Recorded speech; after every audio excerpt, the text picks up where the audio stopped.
Hi all, welcome to Middle Class Gully Cricketers. இன்னைக்கு வந்து Punjab Kings versus Royal Challengers Bangalore match ஒரு high scoring மேட்சாக சின்னசாமி ஸ்டேடியமில் இருக்கும். பார்த்தா ரெயின் அண்ட் லோ ஸ்கோரிங் மேட்சாக போயிடுச்சு. ரேவன், உங்களோட இனிஷியல் தாட்ஸ்? ஆமா, நீங்க எப்படி ஸ்டார்ட் பண்ணிட்டீங்க. லைக் ரெயின் அண்ட் லோ ஸ்கோரிங்கிறத ரெயின் பிளஸ் வந்து ஓவர் சேஞ்சஸ் தான் ரொம்ப குரூஷியலா இருந்துச்சு. ஓவர் 14 ஓவர்ன்றது கொஞ்சம் ரொம்ப ட்ரிக்கா இருந்துச்சு. ரெண்டாவது அந்த 14 ஓவர்னால அப்படியே ஃபுல்லா ஃபார்மேட்டே மாறிடுச்சு. நீங்க வந்து பாத்தீங்கன்னா 4 ஓவர் தான் பவர் பிளே. அதுக்கப்புறம் இவ்வளவு பவுலர்ஸ் தான் இங்க மேக்ஸிமம் போடலாம். பவர் பிளேல இவ்வளவு ஓவர்ஸ் தான் போடலாம். இதுக்கு 4 ஓவர் இருக்குன்னா உங்களுக்கு பவர் பிளேங்கும் போது நீங்க கண்டிஷன்ஸ்ல இருந்து எல்லாமே நீங்க அடாப்ட் பண்ணி விளையாடணும். ஸோ ஐ திங்க் பஞ்சாப் அதை வந்து ரொம்ப நல்லா ஹேண்டில் பண்ணாங்கன்னு நினைக்கிறேன். ஸோ இதான் ப்ரோ இனிஷியல் தாட்ஸ். ஓகே, ரைட்டா மேட்ச்க்குள்ள போயிடலாம். ஸ்ட்ரைட்டா மேட்ச்க்குள்ள போயிடலாம். பெங்களூர் என்ன மிஸ் பண்ணிட்டாங்கன்னு நினைக்கிறீங்க? ஏன்னா 96 தான் அடிச்சிருக்காங்க. ஸோ என்ன மிஸ் பண்ணிட்டாங்கன்னு நினைக்கிறீங்க நீங்க? இப்போ பவர் பிளேல வந்து நிறைய பவுண்டரி வரல. ஃபர்ஸ்ட் பால்ல இருந்து சால்ட் வந்து நல்லா அட்டாக் பண்ணணும்னு போனாரு.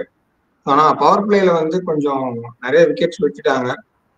அதே மாதிரி ஹர்ஷதீப் சிங் வந்து சொல்லி ஆகணும், நல்ல லைன் அண்ட் லென்த் சூப்பரா போட்டாரு. இன்னைக்கு யாக்கர்லாம் சூப்பரா போட்டாரு. ஸோ ஐ திங்க் அங்கதான் அந்த கோலி சால்ட் விக்கெட் போனதுக்கு அப்புறமாவே வந்து பாத்தீங்கன்னா ஒரு சைட் பண்டிதா நின்றுட்டு இருந்தாரு, இன்னொரு சைட் ஃபுல்லா ரன் வரல. ரன்னுக்கு போகணுன்ற ப்ரெஷர்ல வந்து விக்கெட்ஸ் அப்படியே விட்டுட்டாங்க. ஸோ ஐ திங்க் அப்படியே அங்கேயே லைக் அஞ்சாவது 6வது ஓவர்லயே 30K வந்து பாத்தீங்கன்னா 5 விக்கெட்ஸ் என்னமோ விட்டுட்டாங்க. லைக் அந்த பவுண்டரி ப்ரெஷர் தான். ஸோ 6வது ஓவர் வந்து செஹல் வந்து ஜிதேஷ் சர்மா விக்கெட் எடுத்தது வந்து ரொம்ப குரூஷியல். ஏன்னா நம்ம கடைசியில பார்த்தோம் ஆர்சிபி மும்பை மேட்ச்ல வந்து அவர் எவ்வளவு அந்த கடைசியில அவர் முன்னாருன்னா அவர் எவ்வளவு ப்ரெஷர் போடுவாரு, பேட் வந்து நல்லா கான்ட்ரிபியூட் பண்ணிக்கிறதுனால அவரோட விக்கெட் வந்து ரொம்ப குரூஷியலா இருந்துச்சு. ஏன்னா 32 for 4 என்னமோ இருக்கும்போது செஹல் வந்து ஒரு விக்கெட் எடுப்பாரு. எனக்கு தெரிஞ்சு அந்த ஒரு விக்கெட் ரொம்ப குரூஷியல். அங்கிருந்து அப்படியே கொஞ்சம் கொஞ்சமா வந்து அவங்க டெய்லண்டர்ஸ் வர ஆரம்பிச்சிட்டாங்க. அப்படியே ஒரு சைடு வந்து அண்டர் ப்ரெஷர் வந்து டிம் டேவிட் வந்து பயங்கரமான ஒரு நாக்குலனால தான் இந்த ஸ்கோரே வந்து நின்றுருக்கு. ஏன்னா வந்து பாத்தீங்கன்னா 70 ரன்ஸ் அடிச்சிருப்பாங்க. பஞ்சாப் வந்து 10 ஓவர்லயோ இல்லை 9 ஓவர்ல மேட்ச் முடிச்சுட்டு போயிருப்பாங்க. ஸோ ஐ திங்க் இந்த இவ்வளவு தூரம் இது வந்து லோ ஸ்கோரா மேட்சுக்கு ஆனது காரணமே வந்து டிம் டேவிட் 50 of 25 பால்ஸ் தான். So I think hats off to Tim David. அந்த ப்ரெஷர்ல வந்து நல்லா டெலிவர் பண்ணாரு. ஓகே, அவங்க மேட்ச் மிஸ் பண்ண காரணம் வந்து பவர் பிளேல விக்கெட் ஸ்டோ பண்ணதும் பேட்ஸ்மேன்ஸ் கரெக்டாக அந்தந்த பொசிஷன், பேட்ஸ்மேன்ஸ் கரெக்டாக பால் தரமா. ஏன்னா சால் ஒரு எக்ஸ்ட்ரானரி 2 பாலுமே பட்டிதார் விக்கெட்டும் சரி, ஜிதேஷ் சர்மாவும் சரி அடிச்சுட்டு ஐயோ நான் நல்லா அடிச்சேன். ஏன்னா அந்த ஒரு 2 தூரமாக இருந்தது. அவர் ஐயோ நான் நல்லா அடிச்சேன்ற மாதிரி ரியாக்ட் பண்ணிட்டு தான் போனார். பட்டிதாருக்கும் நல்ல பால் விக்கெட் எடுத்தாங்க. ஸோ அந்த மிஸ் தான். அதுக்கப்புறம் கிரெடிட் கொடுத்தே தான் ஆகணும். ஏன்னா வந்து நம்ம பார்த்துருக்கோம் ஆர்சிபி இந்த டாப் ஆர்டர்ஸ் ஃபெயில் ஆகுனா வந்து கண்டிப்பாக லோ ஸ்கோர்ல தான் போவாங்க. ஆனால் இந்த சீசன் அந்த மாதிரி ஆகாம டாப் ஆர்டர்ஸ் ஃபெயில் ஆகணும், நாங்கள் கீழே இருக்கோம், நாங்கள் ஆடுவோம், நாங்கள் இருக்கோன்ற மாதிரி காட்டிட்டு இருக்காங்க. ஒரு மேட்ச் ஜிதேஷ் சர்மா ஆடினாரு, ஒரு மேட்ச் ஒரு குட்டி நோக்கா லிவிங்ஸ்டன் ஆனாரு. அதே மாதிரி எல்லா மேட்சும் கன்சிக்யூட்டிவ் ஆடினு இருக்காரு. இந்த மாதிரி ஒரு கன்சிக்யூட்டிவ் பார்த்ததே இல்லை டிம் டேவிட். ஒரு எக்ஸ்ட்ரானரி இம்ப்ரூவ்மெண்ட். அங்கே இருக்கிற ஸ்டாஃப்ஸ்க்கு தான் நம்ம கண்டிப்பாக கிரெடிட் கொடுக்கணும். இவரோட பிளேக்கும் கிரெடிட் கொடுத்து தான் ஆகணும். அலாங் வித் ஸ்டாஃப்ஸ் ஒரு அந்த 42 for 7 இந்த டீமை 96 லாஸ்ட் 3 ஓவர்ஸ் அதுலயும் வந்து ஒரு புவனேஸ்வர் ஒரு 4 பால் ஆட விட்டாரு. சப்போஸ் புவனேஸ்வர் 4 பால் ஆடாம அதையும் 4 பால் இவர் ஆடிட்டாருன்னா இன்னொரு 10-15 எக்ஸ்ட்ரா கூட அடிச்சிருக்கலாம். Who knows. அதனால ஒரு சூப்பர் ஃபார்ம்ல இருக்காரு. இதே ஃபார்ம் கண்டினியூ ஆனாருன்னா அவரும் ஒரு மேட்ச் வினிங் நாக்ஸ் ஆட முடியும். லிவிங்ஸ்டன் நம்ம பார்த்துருக்கோம், குறைய சொல்ல முடியாது. பட் பட்டா பாகியம் படாத லேகியம் அந்த மாதிரி அவர் பிளேயர். அவரும் மேட்ச் வினிங் நாக்ஸ் ஆட சான்சஸ் இருக்கு. ஜிதேஷ் சர்மாவும் இருக்காரு, அவரும் ஆடுவாரு. இவங்க எல்லாம் ஆடுறாங்களோ இல்லையோ ஒருத்தர் இருக்காரு, அவர் எப்போ அவரோட மேட்ச் வினிங் நாக்ஸ் ஆட போறாருன்னு தெரியல. அப்படி ஆட ஆரம்பிச்சிட்டானா அவங்களுக்கு அது ரொம்ப ஈஸியா பிளே ஆஃப் போறதோ ஈஸியா வந்து ஃபைனல்ஸ்க்கு போற அளவுக்கு சான்சஸ் இருக்கும். அது வெயிட் பண்ணி தான் பார்க்கணும். வேற யாரும் இல்லை கோலி. So nothing else. கொஞ்சம் பேட்ஸ்மேன்ஸ் வந்து அவங்க இந்த வாட்டி வந்து எல்லாரும் அடிக்கணும் எல்லா மேட்சும் அப்படிதான் பண்றாங்க. இன்னைக்கும் அதை ட்ரை பண்ணாங்க. But they have to look on the பிச்சை கொஞ்சம் பார்த்துருக்கலாம். அந்த பிச்சில் என்னமா போக முடியுமான்னு சொல்லிட்டு கொஞ்சம் வெயிட் பண்ணிட்டா. ஏன்னா லாஸ்ட் 3 ஓவர் 50 அடிச்சிருக்காரு டிம் டேவிட். அப்போ ஒரு 8 ஓவர் வெயிட் பண்ணி ஒரு 2 விக்கெட் 3 விக்கெட் த்ரோ பண்ணி ஆடிருந்தா ஒரு பிக் ஸ்கோர் போயிருக்கும். இன்னும் நம்மளுக்கு என்டர்டைன்மெண்ட் ஹாப்பியா இருந்திருக்கும். அங்க இருக்க சின்னசாமி ஸ்டேடியம் ஃபேன்ஸும் ரொம்ப ஹாப்பியா இருந்திருப்பாங்க. எல்லாம் கப்பன் பார்க்லாம் போயிருக்கோம். பால் அது மிஸ் ஆயிடுச்சு. ஸோ அதனால நத்திங் டு வரி. கொஞ்சம் பேட்ஸ்மேன்ஸ் கான்சன்ட்ரேட் பண்ணாங்கன்னா போதும் அவங்க இன்னிங்ஸ் பொறுத்த வரைக்கும். அப்புறம் வாட் அபவுட் பஞ்சாபோட bowling, அப்புறம் பஞ்சாபோட batting second half? Punjab bowling ரொம்ப எக்ஸ்ட்ரானரியா இருந்தது ப்ரோ. ஃபர்ஸ்ட் ஹர்ஷதீப் சிங் வந்து கோலிக்கு போட்டதா இருக்கட்டும், சால்ட்டுக்கு போட்டதா இருக்கட்டும், கரெக்டா வந்து விக்கெட்ல அசிஸ்டன்ஸ் இருக்குன்னு நல்லா புரிஞ்சுக்கிட்டாரு. அதே மாதிரி வந்து பாத்தீங்கன்னா 9 and 10 மாத்தி போட்டு 2 பேட்ஸ்மேனுமே ப்ரெஷர் ஆகிட்டாரு. ஸோ ஐ திங்க் அவங்க விக்கெட் லைக் இப்போ ஆர்சிபியோட லூப் ஹோல் தெரிஞ்சு போச்சு. ஃபர்ஸ்ட் 2 விக்கெட் விட்டுட்டாங்கன்னா ஓகே அவங்க ப்ரெஷர் ஆறாங்க அப்படின்றது தெரிஞ்சு போச்சு. ஏன்னா ஒண்ணு நீங்க தேவத் படிக்கல இருக்கணும், அப்படி இல்லைன்னா ப்ரெஷர்ல கேப்டனே வரணும், அவரு வந்து கொஞ்சம் செட்டில் டவுன் ஆகணும். இல்ல இது வந்து ப்ரெஷர் ஆனாலும் அவங்க ஒரு ஸ்கோர் ரெஜிஸ்டர் பண்ணிடுறாங்க. சப்போஸ் அவங்க கம்மி ஸ்கோருக்கு போனாங்கன்னா நம்ம இதை பற்றி டீப் டிஸ்கஷன் போகலாம். அவங்க ஸ்கோர் ரெஜிஸ்டர் பண்ணிடுறாங்க. பெட்டர் நம்ம வந்து பஞ்சாப் பற்றி பேசிடலாம்னு நினைக்கிறேன் அவங்களோட பேட்டிங். ஏன்னா நம்ம ஐ மீன் பஞ்சாபோட பவுலிங்கை கவர் பண்ணிட்டோம். சாலோரோ ஸ்பெல்லாக இருக்கட்டும், ஹர்ஷதீப் ஸ்பெல்லாக இருக்கட்டும், யான்சன் எக்ஸ்ட்ரானரியாக போட்டார். குறைய சொல்ல முடியாது. 4 overs, ஐ மீன் 3 overs 13 runs தான் கொடுத்தாரு, 2 விக்கெட் எடுத்தாரு. So we can go for Punjab batting. அவங்க அப்ரோச் ஓகேவா இல்லை அவங்க ஏதாச்சும் சம் சேஞ்சஸ் பண்ணுமா, என்ன நினைக்கிறீங்க? இல்ல ப்ரோ, ஐ திங்க் வந்து பஞ்சாபோட அப்ரோச்சே வந்து பாத்தீங்கன்னா ஹிட் ஆர்மஸ் தான் 2 பிளேயர்ஸுமே. ஸோ ஐ திங்க் வந்து அவங்க எப்பயுமே அவங்க வந்து பேட்டிங் ட்ராக்லாம் அவங்க கிடைச்சிருச்சுன்னா வந்து பவர் பிளேல 6 over 100 அடிச்சிருவாங்க. ஸோ இன்னைக்குமே கூட வந்து பாத்தீங்கன்னா பிரப்சிம்ரன் சிங் என்ன பண்ணாருன்னா புவனேஸ்வர் குமார் லைன் லென்த் வந்து அந்த ஸ்விங் வந்து அவாய்ட் பண்ணணும்னு சொல்லிட்டு நிறைய ஸ்டெப் டவுன் பண்ணி வந்து விளையாண்டாரு. ஸோ ஐ திங்க் அந்த மாதிரி விளையாடுற பேட்ஸ்மேன் எல்லாருமே வந்து பாத்தீங்கன்னா ஒரு கீ பர்ஃபார்மரா இருந்திருக்காங்க. For example Rayudu, robin Uthappa, இவங்க எல்லாருமே வந்து பாத்தீங்கன்னா கொஞ்சம் 10 ஒரு 7 அடி நடந்து வந்துருவாங்க பால் போட்டவங்க. ஸோ ஐ திங்க் பிரப்சிம்ரன் சிங்கோட பேட்டிங் ஸ்டைலும் வந்து பாத்தீங்கன்னா ரொம்ப இம்ப்ரெசிவா இருந்தது. ரியான் ஷாரியா வந்து பாத்தீங்கன்னா கொஞ்சம் 2 ஸ்டார்ட் கொடுத்தாங்க. 2 பேர் வந்து பாத்தீங்கன்னா ஒரு பிரப்சிம்ரன் 3வது வரையும் வந்து பாத்தீங்கன்னா புவனேஸ்வர் குமார் 6 அடிச்சாரு. எனக்கு என்ன தோணுதுன்னா அந்த ஜாஷ் இங்கிலீஷ் வந்து சரியா பால் படல. ஸோ அதுவும் அந்த ஸ்ரேயஸ் ஐயரும் கொஞ்சம் அந்த பார்ட்னர்ஷிப் வந்து கொஞ்சம் ஸ்லோவா போயிட்டு 2 விக்கெட் விழுந்துச்சு. அப்பதான் வந்து கொஞ்சம் பஞ்சாப் வந்து ப்ரெஷர் ஆயிட்டாங்க எனக்கு தோணுது. அதுக்கப்புறம் வந்து பாத்தீங்கன்னா 53 for 4 அப்படின்ற மாதிரி இருந்தது. ஸோ ஐ திங்க் இங்க ஒருவேளை எதுவும் மேட்ச் மாறிடுமோ அப்படின்ற மாதிரி இருந்தது. கரெக்டான நேரத்துல போல்டா வந்து டேக் ஆன் பண்ணாரு நேஹல் வதேரா வந்து ஸ்ரேயா சர்மாவை. அதுக்கு முன்னாடியே வந்து இப்பெல்லாம் லூஸ் பால் கிடைச்சதும் அவர் ஆர்க்ல இருந்துச்சுன்னா பவுண்டரி கிளியர் பண்ணாரு. ஐ திங்க் அந்த சுயாஷ் சர்மாவோட லாஸ்ட் ஓவர் அந்த 16 ரன் என்னமோ வரும்னு நினைக்கிறேன். ஸோ அது அப்பவே வந்து மேட்ச் ஆல்மோஸ்ட் முடிச்சு கொடுத்தாரு. I think hats off to Nehal Wadhera. Under pressure வந்து பாத்தீங்கன்னா டெலிவர் பண்ணியிருக்காரு. இதே மாதிரிதான் பஞ்சாபோட இதே மாதிரிதான் கேகேஆர் பாத்தீங்கன்னா அவங்களால டெலிவர் பண்ண முடியல. 72 for 7 அப்படியே ஃபுல்லா அவுட் ஆயிட்டாங்க. ரமன்தீப் சிங்லாம் வந்து பின்னாடி சும்மா கை கேட்ச் கொடுத்துட்டு போனாரு. அப்படி பார்க்கும்போது நேஹல் வதேரா வந்து அண்டர் ப்ரெஷர் வந்து ஓகே எந்த பால் டேக் டவுன் பண்ணணும், அவரோட ஸ்ட்ரென்த் என்னன்னு சொல்லிட்டு அவரோட 6 ஹிட்டிங் எபிலிட்டி வந்து போன வருஷத்தோட இந்த வருஷம் ரொம்பவே அதிகமா இம்ப்ரூவ் பண்ணியிருக்காரு bro. I think through the ground எல்லா சைடுமே நல்லா பவுண்டரி கிளியர் பண்றாரு. ஓகே, ஃபர்ஸ்ட் ஆஃப் ஆல் ஆர்சிபிக்கும் கொஞ்சம் கிரெடிட் கொடுக்கணும் பவுலிங்லையும். ஏன்னா அந்த ஸ்கோரை அங்கே நம்ம டிஃபெண்ட் பண்ணுறதுன்னு ரொம்ப கஷ்டமான விஷயம். அதை ஒரு 13 overs புல் ஆஃப் பண்ணி வந்தது ரொம்ப பெரிய விஷயமா இருக்கும். எக்ஸ்ட்ரானரி பவுலிங் பை ஏசல்வுடா இருக்கட்டும், புவனேஸ்வரும் நல்லா தான் போட்டாரு, டயாலும் ஓகே தான். பட் அந்த கிரவுண்டுக்கு வந்து ஒரு எக்ஸ்பீரியன்ஸ்னு ஒன்று வேணும். சுரேஷ் சர்மா ட்ரை பண்ணாரு, குறை சொல்ல முடியாது. ஒரு 12 பால் போட்டாருன்னா ஒரு 6-7 பால் நல்லா தான் போட்டாரு. ஒரு 4 பால் மிஸ் ஆச்சு, 4 பால் ஸ்கோர். பட் அங்கே சால் போட்டாரு, அந்த சாலுக்கும் இவரையும் கம்பேர் பண்ணவே முடியாது. அவர் எங்கேயோ இருக்காரு, இவர் எங்கேயோ இருக்காரு. அதுக்கப்புறம் வந்து கம்மிங் டு பஞ்சாப் பேட்டிங் சூப்பராக விளையாடினாங்க. இப்போ அவங்க நெக்ஸ்ட் வர மேட்சஸ்க்கு அவங்க இம்ப்ரூவ்மெண்ட் என்னவா இருக்கணும் என்ன பொறுத்த வரைக்கும்னா, ஃபர்ஸ்ட் ஆஃப் ஆல் அந்த ஓப்பனர்ஸ் வந்து எப்படி இருக்காங்கன்னா கம்பேர் இல்லை, ஆல்மோஸ்ட் வந்து எஸ்ஆர்ஹெச் மாதிரி தான் பண்ணிட்டு இருக்காங்க. டம்மா டிமின்னு அடிக்கிறாங்க. ஸோ அவங்க 2 பேர் விக்கெட்டையும் வந்து ஒரு நம்புற மாதிரி விக்கெட் இல்லை, கண்டிப்பாக வின் பண்ணி கொடுப்பாங்க. இல்லை நீங்கள் சொல்றீங்க 6 overs 100 ஒரு 6 இன்னைக்கே கூட பார்த்தா 30க்கு 2 விக்கெட் வின்ட்டாங்க. ஸோ அவங்க அந்த மாதிரி தான் ஒரு இதில் இருக்கனால அந்த டீமே காப்பாற்ற போகிறது, அந்த டீமுக்கு ஒரு க்ரூஷியல் நாக் ஆட போகிறது கன்ஃபார்மாக ஸ்ரேயஸ் தான் இருப்பார். அப்படி இல்லையா ஸ்டாயினிஸ் ஆடணும். ஆனால் ஸ்டாயினிஸ்லோ விக்கெட்டில் ஆடி இருக்காரு, டமாடிமன் அடிக்கல எப்படி பண்ணா. ஆனால் அவரையும் குறை சொல்ல முடியாது. பட் இப்போ அவங்களுக்கு ஒரு பேக்கப் மாதிரி நேல் வடிராக கிடைச்சிருக்காங்க, நேல் வழியாவும் கிடைச்சிருக்காங்க, சஷாங்க் சிங்கும் கிடைச்சிருக்காங்க. ஸோ அவங்க பேட்டிங் ஆர்டர் ரொம்ப பயங்கரமா இருக்கு, எக்ஸ்ட்ரானரியா இருக்கு. எல்லா டீமோட டாப் 7 பாக்குறப்போ இவங்க அவங்க ஈக்குவலாவே தான் இருக்காங்க. இவங்க ஒரு ஸ்டெப் ஹெர்டா இருக்காங்க. ரொம்ப நல்லா இருக்கு. இவர் மிஸ் பண்ணா அவர் மிஸ் பண்ணா இவருன்ற மாதிரி. ஸோ அதுல அந்த டாப் ஆர்டர்ஸ்ல கண்டிப்பா ஸ்ரேயஸ் ஐயரோட நாக் ரொம்ப இம்பார்ட்டண்டா இருக்கும் அப்கமிங் மேட்சஸ்க்கு. அவங்க பிளே ஆஃப் போனாலும் சரி, இல்லைனா வந்து ஃபைனல்ஸ் போறதானாலும் அந்த நாக் ரொம்ப குரூஷியலா இருக்கும். Along with Stoinis. சப்போஸ் இந்த 2 பேரும் நடுவில் மிஸ் பண்ணிட்டாங்கன்னா நேயல் வதேராக்கும் சஷாங்க்கும் ரொம்ப ஒரு பேர்டனா இருக்கும், ரொம்ப வெயிட் எடுத்துன்னு சுமக்கிற மாதிரி இருக்கும். அதுக்கெல்லாம் தவிர்க்கணும், கொஞ்சம் பர்ஃபார்ம் பண்ணணும். அதுக்கப்புறம் அவங்க முதல்ல ரொம்ப ஹாப்பி ஆகணும். லாஸ்ட் ஃபியூ சீசன்ஸ்க்கு இதுதான் முதல் வாட்டி நினைக்கிறேன் அவங்க ஆல்மோஸ்ட் டாப் 2ல இருக்காங்க. 7 மேட்சஸ்லேயே 5 வின் பண்ணியிருக்காங்க. ஸோ அந்த மாதிரி ஒரு பயங்கரமான ரெக்கார்ட்ஸ்லாம் பண்ணியிருக்காங்க. ஸோ அப்கமிங் மேட்சஸ்க்கு பேட்ஸ்மேன்ஸ் இன்னும் கொஞ்சம் பார்த்து விளையாடணும். கமிங் டு bowling சூப்பராக இருக்காங்க. பட் எக்ஸ்ட்ரானரி பவுலர்ஸாக மாறணும். ஏன்னா வந்து ஒர்க் ஆகுமா, இதே மாதிரி ஸ்பெல்ஸ் ஒர்க் ஆகுமா தெரியல. சப்போஸ் அடி வாங்க சான்சஸ் இருக்கு. அதை தாண்டி அவங்க எதுவும் சேஞ்சஸ் பண்ண வேணாம். ஆர்சிபியில் ஏதாச்சும் ஐ மீன் உங்களுக்கு இதில் ஏதாச்சும் எக்ஸ்ட்ரா பாயிண்ட்ஸ் ஆட் பண்ணலாம். இல்லை நம்ம வந்து ஆர்சிபி பற்றி டச் அவுட் பண்ணுற மாதிரி டச் அவுட் பண்ணிட்டு நெக்ஸ்ட் மேட்ச் ப்ரிவியூக்கு போயிடலாம்.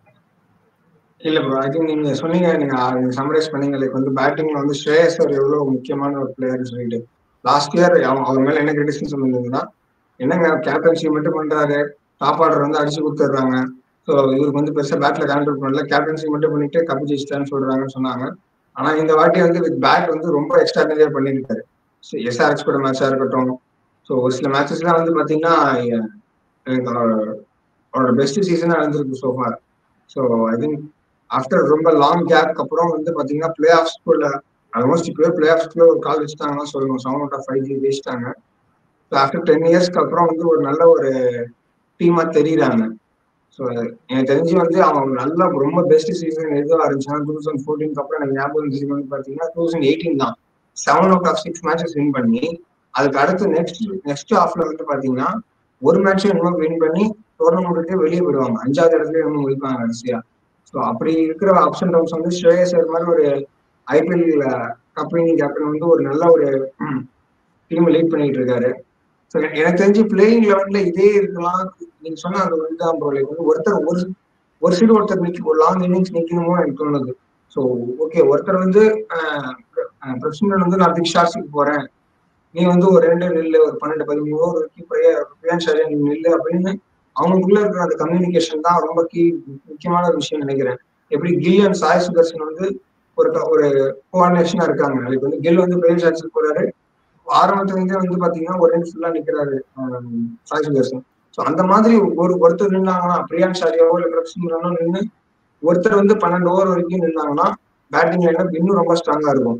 ஸ்ரேயஸ் ஐயருக்கு வந்து இன்னும் ஒரு நல்ல ஒரு ஃப்ரீடம் கிடைக்கும். ஓகே, நம்ம ஆப்போசிட்ல இருக்காங்க, நல்லா நம்மளும் கொஞ்சம் ஷார்ட்ஸ்க்கு போகலாம்னு சொல்லிட்டு அடிஷனல் பாயிண்ட்ஸ் ஏதாச்சும் ஆட் பண்ணிக்கலாம். ஏன்னா நம்ம ப்ரிவ்யூ போயிடலாம்.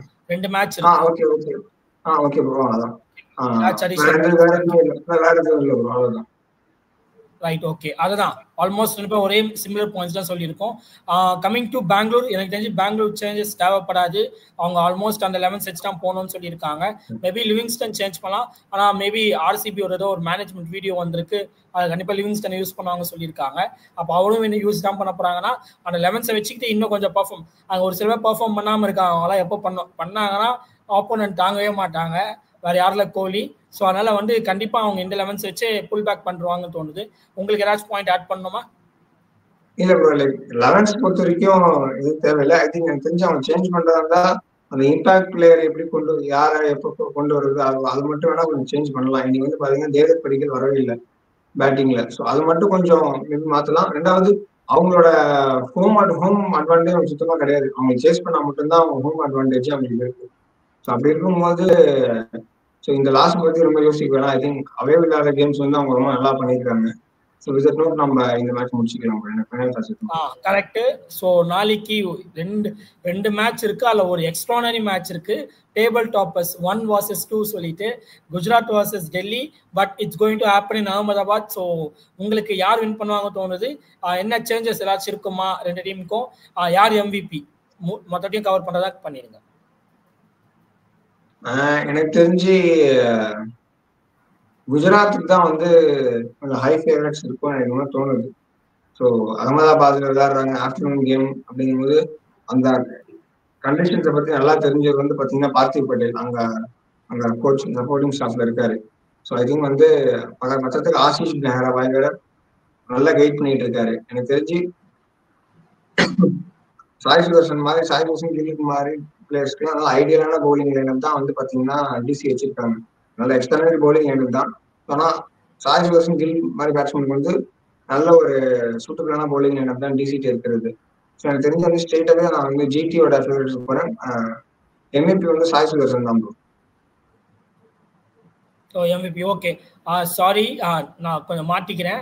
டேபிள் டாப்பர் சொல்லிட்டு இப்போ அவங்க தேர்ட் பிளேஸ் போயிட்டாங்க குஜராத். ஏன்னா பஞ்சாப் வின் பண்ணனால 1 vs 3. அதுக்கப்புறம் வந்து நீங்க சொன்ன மாதிரி தான் குஜராத் ஹை சான்சஸ் இருக்கு. பட் நீங்க குஜராத் பேக் பண்ணா டெல்லி பேக் பண்றேன். ரெண்டு டீமுமே வந்து பயமா க்ளோஸான மேட்ச் தான் போனாங்க. டெல்லி அந்த க்ளோஸ்லயே ஒரு எக்ஸ்ட்ரா புல் ஆஃப் பண்ணி அவர் ஏன் லெஜெண்ட்னு சொல்றதுக்கான ஆன்சரை கொடுத்து பிளே ஐ மீன் சூப்பர் ஓவர்லேயே எக்ஸ்ட்ரானரியா போட்டு வின் பண்ண வச்சாரு. இவங்க வந்து ஒரு நல்ல ஸ்கோர், ஒரு ஆல்மோஸ்ட் 180 ஸ்கோர் அடிச்சு அதை டெஃபெண்ட் பண்ண முடியாம ஆல்மோஸ்ட் 16 ஓவர்ஸ்ல மேட்ச் முடிஞ்சிருச்சு. அதுக்கப்புறம் அந்த ரெண்டு ஸ்பின்னர்ஸை வச்சு மேட்சை டைட்டா எடுத்துட்டு போய் ரஷித் கான்லாம் வச்சு மேட்ச் டைட்டா எடுத்துட்டு போய் ஃபைனல் ஓவர் வரைக்கும் வந்து லாஸ்ட் ஓவர் வின் பண்ண வச்சிருக்காங்க. ஸோ அவங்களும் அவ்வளோ ஈஸியா மிஸ் பண்ணல அந்த மேட்சை. அவ்வளோ டஃப் க்ளோஸ் மேட்சை போய் வச்சிருக்காங்க. அதனால ஒரு பயங்கரமான டஃப்பான கான்டெஸ்டா இருக்கும். அந்த பிச்சை யார் அனலைஸ் பண்ணாங்க ஆல்மோஸ்ட் நீங்க சொன்னதுதான். எந்த டீம் அனலைஸ் பண்ணோம் அந்த டீம் கன்ஃபார்ம் வின் பண்ண வாய்ப்பு இருக்கு. குஜராத் கொஞ்சம் கேச்சஸ் ட்ராப் பண்றாங்க, அதை கொஞ்சம் கான்சன்ட்ரேட் பண்ணாங்கன்னா அவங்களுக்கு ஒரு சூப்பர் மேட்சா இருக்கும். டெல்லி எங்கேயுமே மிஸ் அவுட் பண்ண மாட்டாங்க, நானும் சொல்லியிருக்கேன். ஆனா விக்கி சொன்னா எப்பவுமே ஒரு சீசன்ல வந்து ஏதோ ஒரு டீம் வந்து ஆல்மோஸ்ட் 10 மேட்சஸ் வின் பண்ணுவாங்க மோஸ்ட் ஆஃப் தி சீசன்ஸ்ல. அந்த 10 மேட்சஸ் வின் பண்ண போற டீமா டெல்லியா இருக்கும்னு நான் சொன்னேன். இல்லை அவங்க கிட்ட வீக்னஸ் இருக்கும், அந்த வீக்னஸ் பிடிச்சி அவங்களை கொஞ்சம் கீழே தள்ளுருவாங்க. ஐ மீன் ஒரு 8-9 வின் பண்ணுவாங்கன்னு நினைச்சேன். பட் அவங்க ஆடுறத பார்த்தா நம்ம ப்ரெடிக்டர் வேற லெவல் அனலைஸ் பண்ற விக்கி சொன்னதை பார்த்தா மேபி அவங்க ஆல்மோஸ்ட் 10-3 10-4 தான் முடிப்பாங்கன்னு நினைக்கிறேன். ஐ மீன் 10 மேட்சஸ் வின் 4 லாஸ், இல்லை 11 மேட்சஸ் வின் 3 லாஸ் தான் முடிப்பாங்கன்ற மாதிரி ஒரு கட் ஃபீல் சொல்லுது. ஸோ பயங்கரமான ஒரு மேட்சா இருக்கும். பார்க்கலாம் எப்படியும் குஜராத் ஹை அட்வான்டேஜ், அதையும் புல் ஆஃப் பண்ணி இவங்க வின் பண்ணாங்கன்னா அவங்களை என்ன சொல்றது ஆக்ட்ஸ் ஆஃப் அப்படியே அந்த ஒரு ஸ்ரேயஸ் ஐ மீன் ரிஷப் பண்ண நினைக்கிறேன். ரிஷப் பண்ணா 2018 ஏதோ ஒரு சீசன் ஐ மீன் ஸ்டாட்ஸ் கரெக்டாக ஞாபகம் வரல, ஏதோ ஒரு சீசன் பயமா புல் ஆஃப் பண்ணாங்க. ஸ்ரேயஸ் ஐயரா இல்லை ரிஷப் பண்ண இன்ஜுரி ஆகி போனார் கரெக்டுங்களா? ஸ்ரேயஸ் ஐயர் கேப்டனா பண்ணாரு, இல்ல ஸ்ரேயஸ் ஐயர் இன்ஜுரி ரிஷப் பண்ண கேப்டனா பண்ணாரா? ஐடியா இருக்கா? எனக்கு தெரிஞ்சு ஸ்ரேயஸ் ஐயர் வந்து அந்த ரிஷப் பண்ண ஒரு ஆக்சிடென்ட்னால ஒரு சீசன் வந்து அப்படியே வெளியே உட்கார்ந்து இருந்தாரு. சோ அப்ப யார் கேப்டன் பண்ணாங்கன்னு எனக்கு ஞாபகம் இல்லை டெல்லி. இல்ல சரி ஓகே, ஒன்றும் இல்லை. ஏதோ ஒரு சீசன்ல வந்து டெல்லி பயங்கரமான புல் ஆஃப் பண்ணி செமியோ பிளே ஆஃப் வந்து ஃபைனல் கூட வந்தாங்கன்னு நினைக்கிறேன். அந்த மாதிரி வந்து இந்த சீசன் இல்ல 2020 தான் துபாயில டெல்லி வர்சஸ் மும்பை, டெல்லிக்கு மும்பைக்கு வந்துச்சு. கரெக்ட். அப்பா ஒரு ஸ்டாட்ஸ் கரெக்டா கண்டுபிடிச்சிட்டோம்.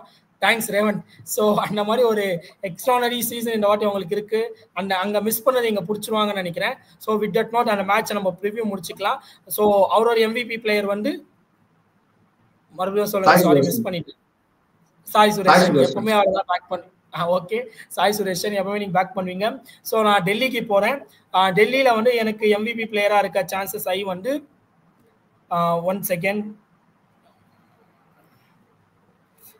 மேபி எனக்கு அன்பார்ச்சுனேட்டா ஒரு மேட்ச் எக்ஸ்ட்ரானியா விளையாடினாரு, ஒரு மேட்ச் அவருக்கே தெரியாம ரன் அவுட் ஆயிட்டாரு. கன்ஃபார்மா நான் கருண் நாயரும் KL ராகுல் தான் பேக் பண்ணுவேன். ஸோ எய்டர் ஆஃப் KL ராகுல் இல்ல கருண் நாயர், அவங்க ரெண்டு பேரும் யாரும் ஒருத்தர் எக்ஸ்ட்ரானரியா ஆட போறாங்க. இப்போ ஃபேப் டு பிளேசிஸ் வந்துருவாரா? இன்ஜுரி கன்சர்ன்ல இருக்காரு, அது சரியா ரிட்டர்ன் பேக் பண்ணிட்டாருன்னா அப்படியே தூக்கி ஃப்ரேசர் மெக்ரெகர் தம்பி நீ உட்காரு பண்ணுவாங்க. அப்படி ஃபேப் டு பிளேசிஸ் வந்துட்டா இன்னமும் அவங்களுக்கு ஒரு அடிஷனல் பேட்டிங் பொசிஷன் கிடைச்சிடும். அவர் ஒரு எக்ஸ்ட்ரானரி பிளேயர், பிளே ஆஃப்ல ஐ மீன் பவர் பிளேலாம் சூப்பராக விளையாடுவாரு. ஸோ நாளைக்கு ஒரு சூப்பர் மேட்ச் வெயிட் பண்ணிட்டு இருக்கு நம்மளுக்காக.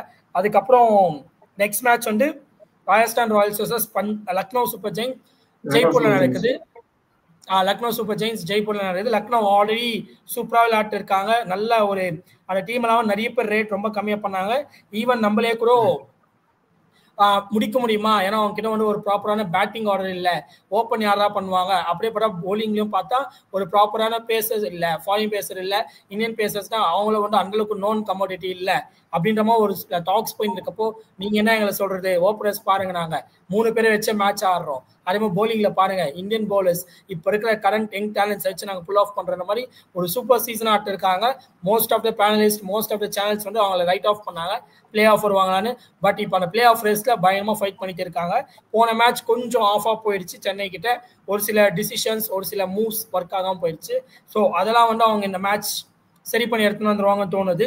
அலாங் வித் ராஜஸ்தான் ராயல்ஸ் நான் ரொம்ப ரேட் பண்ண டீம், என்னோட இதுல வந்து டாப் செகண்ட் கொடுத்தேன். டு பி ஆனஸ்ட் அவங்க நல்ல டீமா தான் இருக்காங்க. இப்போ பாட்டம் செகண்ட்ல இருக்காங்கன்னு நினைக்கிறேன். பாட்டம் தேர்ட்ல இருக்காங்க. ஜஸ்ட் மிஸ்ல இருக்காங்க.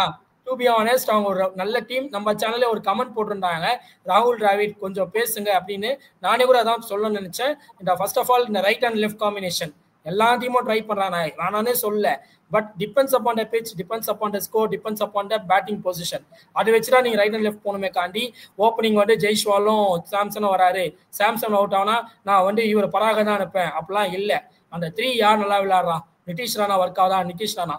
அப்படி இல்லையா பராக் தான் ஒர்க் ஆகுதா? பராக். அது ரைட் அண்ட் லெஃப்ட் அதே தான் கொல்கட்டா பண்ணாங்க, அதே மாதிரி லக்னோ பண்றாங்க, முக்காவாசி டீம் ரைட் அண்ட் லெஃப்ட் பண்றாங்க. அது கரெக்ட் தான், நான் ஒத்துக்கிறேன். அதெல்லாம் ஒரு 4 வருஷம் 5 வருஷம் முன்னாடி சொன்னா ஒத்துக்கலாம். ஏன்னா அப்பெல்லாம் போலர்ஸ்க்கு கொஞ்சம் கை வராது, திடீர்னு ஃபீல்ட் சேஞ்ச் பண்ணும், அந்த மாதிரிலாம் இருந்தது. இப்போ கிரிக்கெட் எவால்வ் ஆயிருச்சு, பேட்ஸ்மேன்ஸ்க்கு ரொம்ப ஃபேவரா போயிட்டனால வேற வழி இல்லை, போலர்ஸ் இருக்காச்சும் ஒர்க் பண்ணணும். அவங்களாம் யாக்கர்ஸ் நெயில் பண்ண முடியல மோஸ்ட் ஆஃப் போலர்ஸால. கொஞ்சம் குத்துனாலே அடிச்சுறாங்க. இப்போ கிரவுண்ட் இன்னைக்கு ஏசல் ஒரு பால் சூப்பரா போட்டாரு, இப்படின்னாரு, டக்குன்னு போய் 6 இருந்துச்சு. ஸோ அந்த மாதிரி கிரவுண்ட்லாம் சேஞ்ச் ஆகி கண்டிஷன்ஸ்லாம் மாறல. அட்லீஸ்ட் இந்த ரைட் அண்ட் லெஃப்ட் காம்பினேஷன்ஸ்க்காக பவுலர் ஒர்க் பண்ணணும். எனக்கு பவுலர்ஸ் ஒர்க் பண்ணிட்டா இருக்காங்க, அவங்க அதெல்லாம் பார்க்காம இப்பெல்லாம் போட்டுடுறாங்க. அந்த ரைட் அண்ட் லெஃப்ட் காம்பினேஷனை ஸ்டாப் பண்ணணும். அதுக்கப்புறம் நீங்க அந்த இதை நம்ம சேனல்ல பேசிட்டாங்க, பட் ஸ்டில் இந்த பாயிண்ட் ஆட் பண்ணிக்கிறேன். நீங்க பேக் பண்ணி எடுத்திருக்கீங்க ஒரு எக்ஸ்ட்ரானரி. அவர் எல்லாம் ஓப்பன் பண்ணா 20 ஓவர் ஆனா மேட்ச் வின்னு, 10 ஓவர் ஆனா மேட்ச் வின்னு. அப்படியேப்பட்ட ஒரு பட்லர் அவரை நீங்க ரிலீஸ் பண்றீங்க. ரிலீஸ் பண்ணிட்டு இந்தியன் பிளேயர்ஸையும் அதுக்கப்புறம் அந்த ஒரு foreign player, west Indies player நம்பி அந்த ரீடைன் பண்றீங்கன்னா அட்லீஸ்ட் எட்மேரை சொல்லுங்க, டே எப்பா ஒன்று நாங்கள் ரீடைன் பண்ணிட்டோம், நீ தான் ஃபினிஷர். எனக்கு தெரிஞ்சு எவ்வளோ மேட்ச் ஃபினிஷ் பண்ணான்னு எனக்கு விரல் விட்டு அளவு தான் இருக்கும். 10ல் 2 பண்ணியிருப்பான்னு இல்லை 3 பண்ணி, ஆனால் 7 மேட்ச் அவரால் தோத்துருக்காங்க. உன்னதான் ஃபினிஷராக ஆக்கியிருக்கோம், நீ ஃபினிஷருக்கான ரோல் பக்காவாக பண்ணு அப்படியாச்சும் சொல்லணும். எப்படி இப்போ ஆர்ச்சர் ரெடி பண்ணியிருக்காங்க தெரியல, மேபி மறுபடியும் இன்ஜுரி ஆகிட்டா இல்லை மறுபடியும் அடி வாங்கவும் வாய்ப்பு இருக்கு. அட் ப்ரெசென்ட் ரெடி ஆயிருக்காரு. அந்த மாதிரி கோச் வேற வழி இல்லை. அந்த டீம் இப்போ சாம்சனும் இல்லை, நாளைக்கு சாம்சனும் இல்லாமல் யார் ஓப்பன் பண்ணுவாங்க? டீம் காம்பினேஷனே எப்படி இருக்கும்னு தெரியல. கொஞ்சம் அதிகமாக பேசிட்டு இருப்பேன்னு நினைக்கிறேன். ஏன்னா கொஞ்சம் நான் ரேட் அதிகமாக பண்ணேன். இப்போ சப்போஸ் இதை பார்த்தாங்கன்னா இதை வச்சு ஏதாச்சும் ஃபைன் பண்ணி ரெடி பண்ணாங்கன்னா டீம் இன்னும் சான்சஸ் கம்மியாக தான் இருக்கு, பட் ஃபைட் பண்ணலாம். அட்லீஸ்ட் 5ஓ 6ஓ அந்த பொசிஷனை கண்டிப்பாக நான் டாப் 4ல இந்த டீம் நான் வெளியே எடுத்து தான் ஆகணும். அதுக்குள்ள பஞ்சாப் தான் உள்ள போகணும்னு நினைக்கிறேன், இல்லை லக்னோ உள்ள போகணும். So with that note, Lucknow எந்த சேஞ்சஸும் தேவையில்லை. ரிஷப் பந்த் ஸ்பார்க் பண்ணாருன்னா அவங்க வேற லெவல் டீமா இருப்பாங்க. இப்படி டாப் 3 தான் பண்ணிட்டு இருக்காங்க. ரிஷப் பண்டும் பண்ணாம இருக்காரு அந்த அளவுக்கு. ஆயுஷ் படுனியும் பர்ஃபார்ம் பண்ணாம இருக்காரு. அவரும் பண்ணிட்டாருன்னா அந்த டீம் எக்ஸ்ட்ரானரியா இருக்கும். ஸோ நான் ஒரு நாளைக்கு மட்டும் ராஜஸ்தான் ராயல்ஸை பேக் பண்ணலான்னு இருக்கேன். ஏன்னா அவங்க நாளைக்கு மஸ்வின் மாதிரி நாளைக்கு மிஸ் பண்ணாங்கன்னா கண்டிப்பா பிளே ஆஃப் ஒரு சான்ஸ் போயிடுச்சு. அதுக்கப்புறம் 6க்கு 6. ஸோ அதனால நாளைக்கு இப்பயும் கஷ்டம் தான், சுத்தமா வாய்ப்பு இல்லை. ஸ்டில் நாளைக்கு ஒரு மேட்ச் பேக் பண்ணி பார்க்கலாமேன்னு நான் RRக்கு போறேன். நீங்க ஏதாச்சும் பாயிண்ட்ஸ் ஆட் பண்ணுங்க. இல்ல ஒரே ஒரு 20-30 செகண்ட்ஸ் சம்மரைஸ் பண்ணிடுறேன். நான் பட்லரை விட்டுட்டாங்க, பட்லர் போல்ட்டை விட்டுட்டாங்க. ஸோ அங்கேயே பாத்தீங்கன்னா ஆக்ஷன் பார்த்து அந்த ரிட்டென்ஷன்ல அவங்க பயங்கரமான ஒரு மிஸ்டேக் பண்ணிட்டாங்க. த்ருவ் ஜுரேல் மாதிரி ஒரு அப்கமிங் பிளேயரை அவ்வளவு பெரிய ஒரு பிரைஸ் கொடுத்து ரீடைன் பண்ணாங்க, பிளஸ் ஹிட்மேயர் ரீடைன் பண்ணாங்க. அந்த ரிட்டென்ஷன்ஸ்லயே பாத்தீங்கன்னா அவங்க மேல கொஞ்சம் கிரிட்டிசிசம் இருந்தது. ஏன்னா போல்ட் விட்டுட்டாங்க, சஹலை விட்டுட்டாங்க, பட்லர் விட்டுட்டாங்க. அங்கேயே பாத்தீங்கன்னா அவங்க ஒரு 50% டீம் காம்பினேஷன் அங்க போயிடுச்சு. ஸோ ஐ திங்க் அதுக்கப்புறம் எடுத்த டீமே கூட பாத்தீங்கன்னா பெரிய பேட்டிங் பவர் லைனப் இருக்கிற மாதிரி தெரியல. ஸோ அதனால அவங்க ஓவரால் டீம் எஃபர்ட்டாவே பாத்தீங்கன்னா அங்க மிஸ் ஆகிறாங்க. பேட்டும் அவங்களால பெருசா கான்ட்ரிபியூட் பண்ண முடியாதனால நீங்க 7th பொசிஷன்ல இருக்காங்க. ஸோ கமிங் டு லக்னோ நீங்க சொன்னீங்க எந்த தேவையும் பண்ணாங்கன்னு சொல்லிட்டு, நான் என்ன நினைக்கிறேன்னா ஒன்னும் ஷாதுல் தாக்கூர் இல்லை ஆவேஷ் கானை உட்கார வச்சுட்டு மயங்க் யாதவ் ஃபிட்டா இருந்தாருன்னா அவரை கொண்டு வந்துருவாங்கன்னு நினைக்கிறேன். ஏன்னா அவங்க பாத்தீங்கன்னா இல்ல எல்லா மேட்சஸுமே அவங்க ஜெயிச்சு நிறைய மேட்ச் ரொம்ப க்ளோஸா போய் ஜெயிச்சிருக்காங்க. எம்ஐல மும்பை லக்னோவா இருக்கட்டும், சிஎஸ்கே எல்எஸ்ஜி பாத்தீங்கன்னா நல்லா க்ளோஸா ரொம்ப க்ளோஸா எடுத்துட்டு போனாங்க. அந்த ஷாதுல் தாக்கூர் இந்த 17th ஓவர் அந்த 19th ஓவர் நினைக்கிறேன், ஸோ சரியா தெரியல. அது அவர் அந்த போட்ட அந்த 2 ஓவர் பாத்தீங்கன்னா ரொம்ப எக்ஸ்பென்சிவா போயிடுச்சு. 4 overs 58 runs. இந்த சீசன் நல்லா பண்ணியிருக்காரு. இருந்தாலும் பாத்தீங்கன்னா கடைசியில ஒரு நோ பால் 6 தான் கொடுத்து அப்படி மொமெண்டம் சிஎஸ்கே சைட் போயிடுச்சு. எனக்கு தெரிஞ்சு அந்த திக்வேஷ் ராத்தி தான் பாத்தீங்கன்னா கொஞ்சம் அப்படியே நிப்பாட்டுறாரு. பவர் பிளேலயும் 2 ஓவர் போடுறாரு, டெத்லயும் 2 ஓவர் போடுறாரு. நடுவில் பிஷ்னாய் கொஞ்சம் ஸ்டாப் பண்றாரு, விக்கெட் எடுக்கிறாரு. எனக்கு தெரிஞ்சு அவங்க ஃபாஸ்ட் பவுலிங்ல மயங்க் யாதவ் கண்டிப்பா வந்தாகணுமோ எனக்கு தோணுது. Mayank Yadav in place of Avesh Khan or Shardul Thakur வந்துட்டாங்கன்னா அவங்க பவுலிங் வந்து இன்னும் கொஞ்சம் பெட்டரா இருக்கும். நீங்க வந்து பவர் பிளேலயே 3 ஓவர் நீங்க வந்து மைண்ட் யாதவ் யூஸ் பண்ணலாம். ஸோ அப்படி இருக்கும்போது திக்விஜய் ஷார்ஜிக்கும் நல்ல ஒரு ஃபார்ம்ல இருக்கு. இருக்கும்போது நீங்க பவர் பிளேலயே நீங்க ப்ரெஷர் போடலாம். ஸோ அந்த சேஞ்சஸ் மட்டும் பண்ணிட்டாங்கன்னா லக்னோ வின் பண்ணிடுவாங்க. நான் லக்னோ தான் பேட் பண்றேன். ஓகே, நீங்க லக்னோ நான் ஆர்ஆர். அப்போ லக்னோவில் வந்து ஒரு சில பாயிண்ட்ஸ் ஆட் பண்ணிடுறேன். நீங்க சொன்னது கொஞ்சம் அக்ரி பண்ணலாம், ஆனால் டிஸ்அக்ரியும் பண்ணலாம். ஏன்னா அங்கே டீம்ல விக்கெட் டேக்கர் பவுலர் நல்லா பர்ஃபார்ம் பண்ணுறது ஷர்தால் டாகுல் தான். போன ஒரு மேட்ச் வச்சு நம்ம சொல்ல முடியாது. மேபி ஆகாஷ் தீப் தான் ட்ராப் பண்ணும். ஆவேஷ் கான் டெட்ல போடுறாரு, ஆகாஷ் தீப் போட மாட்டாரு. அதில் ஆகாஷ் தீப் ஒரு கோட்டாவை முடிக்க மாட்டாங்க, 4 hours தர மாட்டாங்க. அதனால ஆகாஷ் தீப்பை ட்ராப் பண்ணிட்டு மயங்க் யாதவ் ஆட் பண்ணலாம். பட் ஸ்டில் நான் மயங்க் யாதவுக்கு வந்து கிரெடிட் கொடுக்க முடியாது இப்போதைக்கு. ஏன்னா ஒரு போன சீசன்ல 3 மேட்ச் தான் போட்டாரு. அதுல 2 மேட்ச் பெர்ஃபார்ம் பண்ணாரு, இல்லனே இல்ல. 150 டிக் பண்ணாரு. தேர்ட் மேட்ச்ல அடி வாங்கினாரு, 25 ரன்னுக்கு போனாரு, டக்குன்னு இன்ஜுரி ஆகி போயிட்டாரு. மறுபடியும் இன்ஜுரில இருந்து வந்து திரும்பி 150 டிக் பண்ணுவாரா, அந்த லென்த்தை பிடிப்பாரான்றது ஒரு கொஸ்டின் தான். அது பெர்ஃபார்ம் மேட்ச்ல சேர்த்தாதான் தெரியும் அவர் எப்படி பண்றாருன்னு சொல்லிட்டு. அதுக்கப்புறம் கிரெடிட் கொடுத்தே ஆகணும். ஆமா, நீங்க சொன்ன திக்விஜய் ஷார்ஜி, ரவி பிஷ்ணா கொஞ்சம் அவரை ரீடைன் பண்ணியிருக்காங்க. அவர் இன்னும் கொஞ்சம் இது எடுத்துக்கணும், ஐ மீன் டீமோட ரெஸ்பான்சிபிலிட்டி எடுத்துக்கணும். பட் அங்க ஒருத்தர் நிறுத்துறதுனால இவரோட அந்த அளவுக்கு போற ரன்ஸ் வந்து கம்மி, ஐ மீன் பெருசா தெரிய மாட்டேங்குது. பட் ஸ்டில் அது ஒரு வீக் மாதிரி தான் இருக்கு. ஏன்னா அவங்க கிட்ட டெத் பவுலிங் இல்லாம கொஞ்சம் கஷ்டப்படுறாங்க. ஒரு மேட்ச் 2 மேட்ச்னா ரவி பிஷ்ணா லாஸ்ட் ஓவர் போட்டாரு. அப்புறம் 18th ஓவர் இல்லை 17th ஓவரும் வந்து ராட்டி வந்து போடுற அளவுக்கு அங்கே சான்சஸ் இருக்கு. அது ஒர்க் ஆகாது. அது வந்து எந்த ஒரு மேட்ச் மிஸ் ஆகும். அந்த ஒரு மேட்ச் பிளே ஆஃபாக கூட இருக்கலாம், இல்லை அந்த ஒரு மேட்ச் வந்து அவங்க குவாலிஃபை ஆகணும், இந்த மேட்ச் ஜெயிச்சாரா முடியுன்ற மேட்சா கூட இருக்கலாம். அதுக்கு ஒர்க் அவுட் பண்ணி தான் ஆகணும். அந்த டெட் யாராச்சும் ட்ரை பண்ணணும். ஷர்தாத் ஆக முடியுமானா கஷ்டம். போடுவாரு, 6 ஃபுல் டாஸ் போடுவாரு. ஆனால் பட்டுச்சுன்னா 6 6 போயிடும். இல்லை ஒரு 6 ஆஃப் சைட்ல யாக்கரா போடுவாரு. ஆனால் அவர் 4-5 எக்ஸ்ட்ராஸும் போட்டுருவாரு. அவர்கிட்ட இருக்காதான் பிரச்சனையே. 10 பால் போட்டுருவாரு கண்டிப்பா. அந்த 10 பால் போடாம ஒரு இல்லை 9 பால் 8 பாலும் போடாம ஒரு 6 பாலா மாற்றணும். ஸ்டில் இதோட டீசெண்டாக பண்ணியிருக்காங்க. வேற எதுவும் நத்திங் டு டெல். அப்புறம் எந்த ஹார்ம்ஸும் இல்லை, எதுவுமே இஷ்யூஸ் இல்லை எல்எஸ்டி மேலேயும். பார்க்கலாம் ஆர்ஆர். மேபி நான் நிறைய பாயிண்ட்ஸ் பேசிட்டேன், தெரியல. ஏன்னா பேக் பண்ண டீம் அப்படி பண்ணனால சொல்லியிருக்கேன். ஸ்டில் நாளைக்கு ஒரு 2 மேட்சுமே பயங்கரமான குரூஷியல் மேட்சாக இருக்கும். ஆர்ஆர் தோத்தா கன்ஃபார்மாக ruled out of the play ஆஃப்னு கன்ஃபார்ம் பண்ணிடலாம். இல்லைனாலும் சான்சஸ் கம்மி தான். ஆனால் லக்னோ ஜெயிச்சிட்டாங்கன்னா ஒரு செம்ம குஷன் கிடச்சிடும். அவங்க டாப் 3 போயிடுவாங்க. அதே மாதிரி சப்போஸ் குஜராத் ஜெயிச்சிட்டாங்கன்னா தப்பிச்சிட்டாங்க. குஜராத் தோத்துட்டாங்கன்னா அவங்க கீழே வந்துடுவாங்க. ஐ மீன் லக்னோ மேலே போயிடும், குஜராத் கீழே வந்துடும், 4th வந்துடும். டெல்லி ஆல்மோஸ்ட் 2 காலுமே வச்சிட்டாங்கன்னு சொல்லலாம். நாளைக்கு ஜெயிச்சிட்டாங்கன்னா 6. அதுக்கப்புறம் 1 ஜெயிச்சாலும் போதும், 2 ஜெயிச்சா சூப்பர். கன்ஃபார்மாக டாப் 1ல இருப்பாங்க, டாப் 2ல இருப்பாங்கன்ற மாதிரி. அதனால நீங்க லக்னோனா பஞ்சாப், ஐ மீன் ராஜஸ்தான் ராயல்ஸ். வேற ஏதாச்சும் பாயிண்ட் ஆட் பண்ணாமா, இல்லை வீடியோ முடிச்சுக்கலாமா? ஓகே, 3 மேட்சோட இந்த வீடியோல 3 மேட்ச்க்கான டீடைல்ஸ் இருக்கு. ஐயோ மறுபடியும் மிஸ் பண்ணிட்டோம். விக்கி ரொம்ப கோவப்பட போறாருன்னு நினைக்கிறேன். எம்சிஜிசி பிலீவர்ஸ் பேக் இருக்கு. ஸோ யாருக்காச்சும் ஜாயின் பண்ணி அவங்க ஃபேவரட் டீம்ஸ்க்காக ரிவ்யூவோ இல்லை ரிவ்யூ பண்ணணும்னா வாங்கிக்கோங்க.